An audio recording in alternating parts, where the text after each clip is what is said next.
Assalamualaikum warahmatullahi wabarakatuh. Sahabat beriman yang dirahmati Allah. Pada usia 20 tahun, Dajjal melakukan kunjungan pertamanya. Banyak pandangan yang berusaha untuk mengungkap identitas sejati Dajjal, memicu pertanyaan, apakah ia berwujud manusia ataukah hanya merupakan simbol sifat jahat yang dimiliki oleh kelompok terkutuk. Lantas siapakah sebenarnya sosok Dajjal ini dan bagaimana asal-usulnya? Sahabat beriman, Dajjal adalah entitas yang menarik perhatian dan memicu kontroversi di kalangan banyak pihak. Pemahamannya berbeda-beda, tergantung pada sudut pandang masing-masing. Secara umum, Dajjal digambarkan sebagai figur yang melambangkan kejahatan dan fitnah di akhir zaman. Berdasarkan berbagai penafsiran, Dajjal digambarkan sebagai manusia yang diutus oleh kekuatan jahat untuk menguji keimanan umat manusia menjelang hari kiamat. Ada pandangan yang menyatakan bahwa Dajjal bukanlah jin atau makhluk gaib lainnya, melainkan manusia dengan keistimewaan tertentu.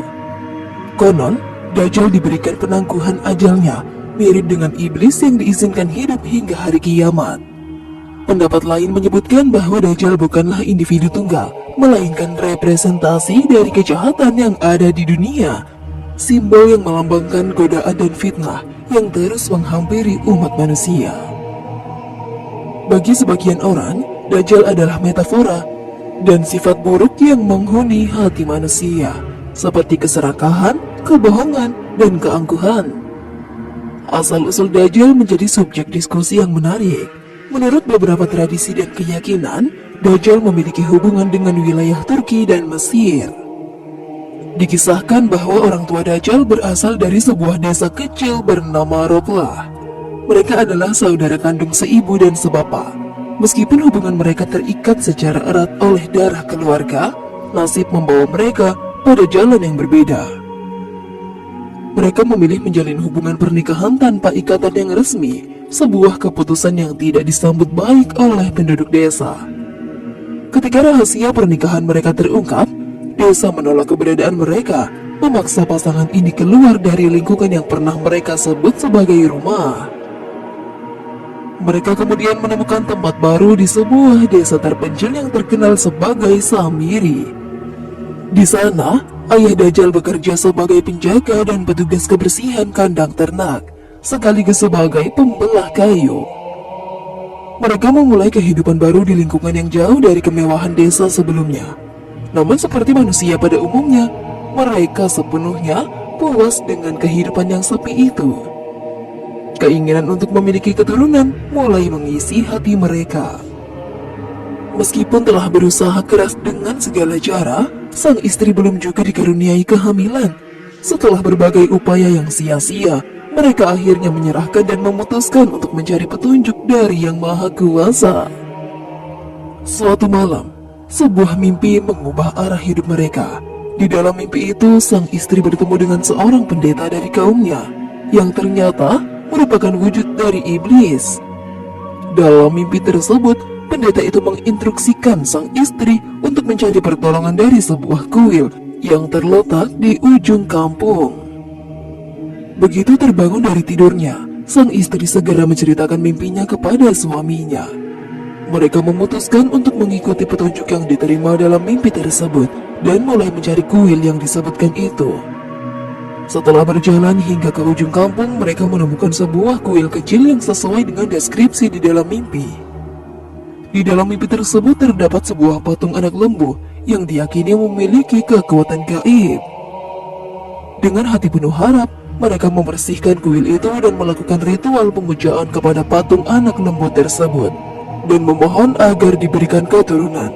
Inilah awal dari perjalanan spiritual mereka yang dipenuhi dengan harapan, keyakinan, dan ketabahan. Setelah beberapa kali melakukan upaya tanpa hasil, mereka memutuskan untuk berhenti mencoba. Namun tidak lama setelah keputusan itu diambil, sang istri kembali mendapatkan mimpi. Kali ini pesan dalam mimpinya sangat jelas. Ia diminta untuk melakukan persetubuhan di dalam kuil, di depan patung anak lembu, bahkan ketika ia sedang mengalami masa haid. Begitu terbangun, sang istri segera memberitahu suaminya Dan tanpa ragu, mereka mengikuti petunjuk yang diberikan di dalam mimpi tersebut.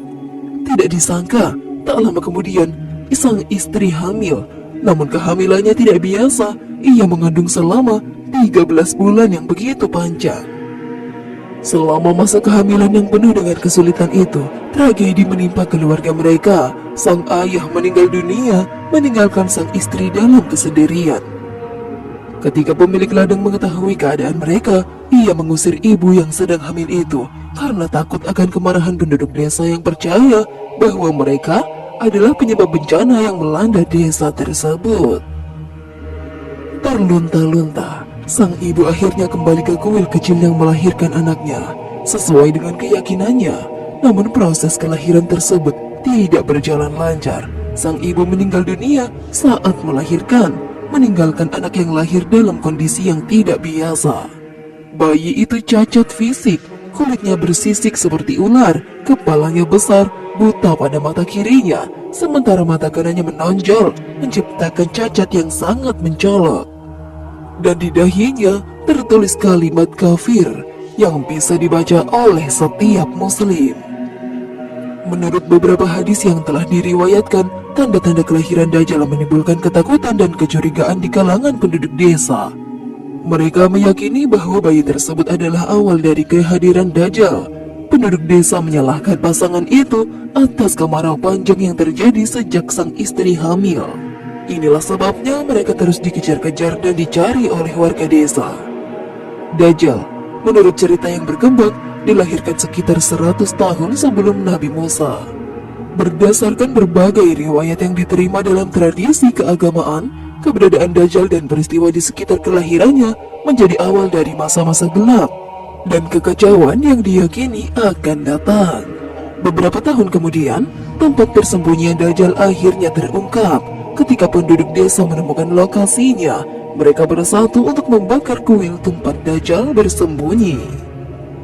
Saat kejadian itu berlangsung, Dajjal diserahkan kepada pendeta kuil dan dihanyutkan ke laut. Namun Allah memerintahkan malaikat Jibril untuk menyelamatkan Dajjal dan membawanya ke sebuah gua di pulau yang kecil dan indah. Di pulau itu, Dajjal tinggal bersama seekor binatang yang memiliki kemampuan berbicara dalam bahasa manusia. Malaikat Jibril memerintahkan binatang tersebut untuk memberikan informasi tentang asal-usul Dajjal kepada siapapun yang datang, serta mengajarkan prinsip-prinsip kehidupan.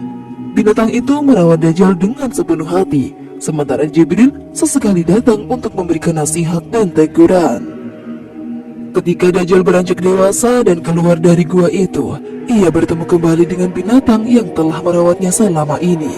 Awalnya Dajjal merasa takut, namun binatang tersebut menenangkannya dengan berbicara. Binatang itu menjelaskan bahwa Dajjal adalah anak yang telah diselamatkan oleh malaikat Jibril dan mengajaknya untuk memahami asal-usulnya.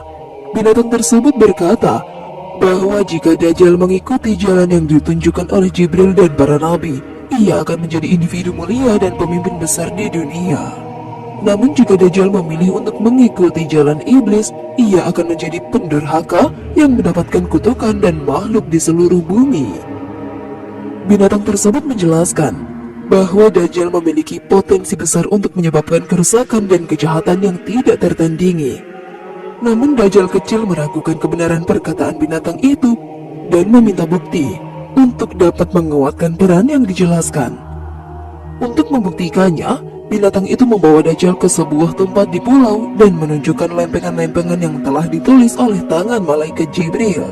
Lempengan ini adalah panduan hidup yang berisi ajaran dan pedoman yang harus diikuti oleh siapa saja yang memilih jalan yang benar. Dajjal telah diberitahu bahwa ia tidak boleh menyimpang dari ajaran yang tercantum di lempengan tersebut, atau ia akan menjadi manusia yang melanggar aturan mendatangkan kehancuran. Lempengan-lempengan itu berisi pesan penuh hikmah dan peringatan dari Tuhan alam semesta untuk hanya menyembah Allah dan tidak menyekutukannya dengan apapun. Selain itu, ada juga materi khusus yang merupakan sisa dari alat tulis yang digunakan oleh malaikat Jibril. Materi ini memiliki kekuatan luar biasa yang nantinya akan dimanfaatkan oleh Dajjal untuk menghidupkan kembali makhluk yang telah mati dan menciptakan kekacauan di seluruh dunia. Meskipun binatang pengasuhnya mengajarkan cara-cara beribadah kepada Allah dan mendorong Dajjal untuk melaksanakannya secara rutin, Dajjal, yang disebut sebagai Samiri, selalu memberontak. Ia lebih tertarik pada pengetahuan ilmiah dan kehidupan di pulau tersebut. Dengan kecerdasannya yang luar biasa, Dajjal berhasil menguasai berbagai ilmu pengetahuan, dibantu oleh penjelasan yang diberikan oleh pengasuhnya selama ia tidur. Namun tanpa disadari, Samiri juga sedang dipelihara oleh iblis. Permintaan iblis kepada Allah untuk menjaga Samiri dikabulkan. Iblis kemudian beralih untuk menjadi ular besar dan memberi makan serta minum kepada Samiri, sambil terus mendorongnya untuk beribadah kepada Allah. Meskipun begitu, Samiri terus menolak dan tidak mau tunduk kepada ajaran yang diberikan oleh pengasuhnya. Suatu ketika, iblis memberikan peringatan kepada Dajjal bahwa akan ada konsekuensi berat jika ia terus menolak untuk mengikuti jalan yang benar. Setelah meninggalkan pulau kecil tempat ia dibesarkan, Dajjal memutuskan untuk memulai petualangannya di dunia luar. Ia tumbuh menjadi sosok yang sangat kaya dan cerdas, namun juga dipenuhi rasa ingin tahu yang besar terhadap segala hal. Dajjal menyelusuri kisah-kisah tentang asal-usulnya dan mencari harta, pengetahuan, serta kekayaan di berbagai belahan dunia.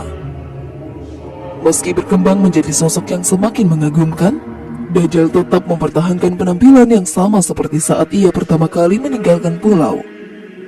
Pada usia 20 tahun, Dajjal melakukan perjalanan pertamanya ke Kaman, di mana ia dengan cepat menyerap berbagai pengetahuan baru setiap hari. Kecerdasannya yang luar biasa dan kecepatan berpikirnya membuat orang-orang sekitarnya terkesan. Dajjal menjadi sosok yang memadukan kebijaksanaan dan misteri, menjadikannya pribadi yang sangat menakjubkan. Setelah beberapa waktu, keinginan untuk kembali ke tanah leluhurnya di Palestina semakin kuat. Rasa rindu akan pulau tempat ia menghabiskan masa kecilnya membara di dalam dirinya. Bersama beberapa pembantu, ia berlayar dengan kapal besar untuk memulai perjalanannya kembali. Namun di tengah perjalanan, Dajjal memutuskan untuk melanjutkan perjalanannya sendiri dengan menggunakan kapal kecil. Setibanya di pulau itu, Dajjal disambut oleh binatang besar yang hanya mengamati langkah-langkahnya tanpa berkata apa-apa. Dalam pikirannya, Dajjal terus merenungkan cara untuk menemukan bahan-bahan ajaib yang diwariskan oleh Jibril. Selain itu, ia membawa pulang sepotong batu kecil berwarna-warni yang diambil dari planet baru tempat Jibril menuliskan wasiat-wasiatnya. Batu itu menjadi simbol penting bagi Dajjal dan menjalani takdirnya. Setelah Dajjal melanjutkan petualangannya hingga tiba di Palestina, meskipun usianya telah mencapai 100 tahun, ia tetap segar dan cerdas tanpa tanda-tanda penuaan atau kehilangan vitalitas masa mudanya. Dengan keyakinan penuh, Dajjal mulai mengumpulkan pengikut dan mengajarkan bahwa dirinya adalah penyelamat yang mampu menghubungkan manusia dengan bintang. Ia juga mengetahui bahwa pada zaman Nabi Musa, Samiri pernah menjadi asisten Nabi Musa, dan Dajjal mendapatkan pengetahuan ini melalui wahyu yang diterima oleh Nabi Musa dan malaikat Jibril. Samiri yang licik tidak hanya menjalankan tugas-tugas biasa, tetapi juga sering menguping percakapan antara Nabi Musa dan Nabi Harun. Bahkan ia menyimak pembicaraan Nabi Musa dengan malaikat Jibril. Dalam perjalanan hidupnya, Dajjal menjelajahi masa kejayaan Nabi Daud dan terus melintasi zaman hingga masa Nabi Isa. Tetap muda meski telah hidup ribuan tahun. Ketika mendengar tentang kedatangan Nabi Isa, Dajjal memutuskan untuk menyebarkan kebohongan dengan tujuan menguji kebenaran status Nabi Isa sebagai penyelamat umat manusia dari kezaliman dan penderitaan akhirat. Dengan perannya yang misterius dan penuh intrik, Dajjal berniat menguji klaim kenabian Nabi Isa menjelang akhir zaman. Dalam pertemuannya dengan Nabi Isa, Dajjal menolak ajaran untuk bertaubat dan menerima ampunan Allah. Nabi Isa menceritakan secara rinci tentang kisah hidup Samiri berdasarkan wahyu yang diterima dari Allah. Namun Samiri hanya menanggapi dengan mengklaim bahwa dirinya adalah seorang tukang sihir yang telah dirasuki oleh setan. Ia menolak kebenaran Nabi Isa dengan alasan bahwa para nabi tidak memiliki pengetahuan tentang dirinya dan kejadian-kejadian yang dialaminya. Akhirnya Samiri memilih untuk melarikan diri dan mengembara ke negeri-negeri yang jauh, menghindari pertemuannya dengan Nabi Isa alaihi salam. Nabi Isa memberikan peringatan kepada para pengikutnya agar berhati-hati terhadap seseorang yang akan muncul di akhir zaman, yang mengklaim dirinya sebagai penyelamat Bani Israel. Dajjal yang terus menjelajahi lautan, daratan, dan udara, bertemu dengan berbagai bentuk kehidupan yang menyerap pengalaman dari berbagai sumbernya. Meskipun terobsesi dengan pemikiran untuk menguasai dunia, ia merasa terdorong untuk kembali ke pulau asalnya, tempat di mana ia menghabiskan masa kecilnya. Namun saat tiba di pulau tersebut, Dajjal dihadang oleh makhluk raksasa yang menjadi penguasa pulau itu. Makhluk-makhluk tersebut memiliki postur tubuh yang sangat tinggi, lebih tinggi dari pohon-pohon di sekitarnya. Dengan wajah yang bersinar seperti matahari, mereka membawa rantai besi yang tampaknya terbuat dari bahan yang tidak biasa di dunia ini, memberi kesan kekuatan yang luar biasa. Dajjal terus menghadapi berbagai rintangan berat di pulau tersebut, dan mulai merenungkan tujuan sejatinya. Dalam perenungannya, ia menyadari bahwa dirinya berada dalam keberadaan yang tidak bisa dihindari. Ia kemudian teringat akan janji terakhir yang disampaikan oleh Allah melalui wahyu malaikat Jibril. Janji tersebut menyebutkan tentang kedatangan Nabi terakhir, yaitu Nabi Muhammad, yang akan membawa cahaya kebenaran kepada manusia yang belum mengenal petunjuk. Menyadari kebenaran tersebut, Dajjal mulai memahami bahwa melawan takdir ilahi hanya akan membawa penderitaan. Dengan begitu, ia mulai merasakan dorongan untuk menyesuaikan diri dengan rencana Allah. Meskipun ia sebelumnya dikuasai oleh ambisi dan kekuasaan, kesadaran ini menandai perubahan dalam dirinya. Meskipun perjalanan dan keputusan akhirnya tetap menjadi misteri dalam takdir yang besar. Setelah pulih dari pingsannya, Samiri mendapati dirinya berada di dalam sebuah gua. Di hadapannya, seekor binatang yang selama ini menemaninya terlihat terbelenggu oleh rantai yang panjang. Samiri, yang merasa ada pesan tersirat dalam situasi tersebut, berusaha memahami makna dari kondisi saat ini. Ia menyadari bahwa penahanannya bukan hanya sekedar hukuman, melainkan sebuah kesempatan untuk bertobat dan memperbaiki diri. Gua, tempat Samiri terbelenggu, telah menjadi saksi bisu dari pergulatan batin yang menyala di dalam dirinya. Di satu sisi, ia mendambakan kebebasan, namun di sisi lain, ia tidak bisa menghindari kenyataan bahwa inilah konsekuensi dari perbuatannya di masa lalu. Dalam renungan yang mendalam, Samiri menyadari bahwa pilihan-pilihan yang telah ia ambil mengantarkannya pada titik ini. Ia memahami bahwa sekarang adalah waktunya untuk menghadapi akibat dari semua tindakan yang telah ia lakukan. Samiri mulai menyadari bahwa perannya di dunia ini, sekuat apapun ia merasa dirinya, tetap terbatas di hadapan kehendak Allah. Binatang yang berada di dekatnya pun dengan bijak berkata, "Aku hanyalah makhluk Allah, seperti halnya kamu. Kita semua tunduk kepada ketetapannya." Kata-kata ini memperkuat keadaan Samiri tentang hakikat keberadaan dirinya dan takdir yang telah ditentukan untuknya. Sementara itu, tanda-tanda kekacauan di dunia mulai semakin nyata. Pohon-pohon kurma yang dulunya subur mulai mengering, air danau berkurang dengan drastis, dan mata air yang dulu deras kini hampir kering. Gempa bumi yang dahsyat menambah kekhawatiran, seolah-olah menjadi pertanda akan datangnya musuh yang telah lama diprediksi, yaitu Dajjal. Dajjal diharapkan akan muncul di akhir zaman, membawa kekacauan dan kehancuran yang tidak terbendung. Ia akan memimpin pengikut-pengikutnya menuju jalan kesesatan, mempengaruhi banyak orang untuk berpaling dari kebenaran. Namun pada saat yang sama, umat muslim diingatkan untuk tetap waspada dan teguh pada keimanan mereka, agar tidak terperdaya oleh tipu daya Dajjal. Hanya dengan ketundukan penuh kepada Allah dan kekuatan iman, umat manusia dapat terhindar dari kesesatan yang mematikan. Sebagaimana yang disebutkan di dalam hadis, selain Dajjal yang sebenarnya, ada juga manusia-manusia yang memiliki karakteristik seperti Dajjal. Oleh karena itu, umat Islam harus senantiasa waspada terhadap mereka. Mereka adalah para pemimpin yang sesat dan nabi-nabi yang palsu, yang sangat berbahaya karena muncul di setiap tempat dan waktu. Sedangkan Dajjal akan datang hanya menjelang hari kiamat. Para pemimpin yang sesat ini memiliki sifat-sifat Dajjal, bahkan dianggap lebih berbahaya dari Dajjal yang sebenarnya.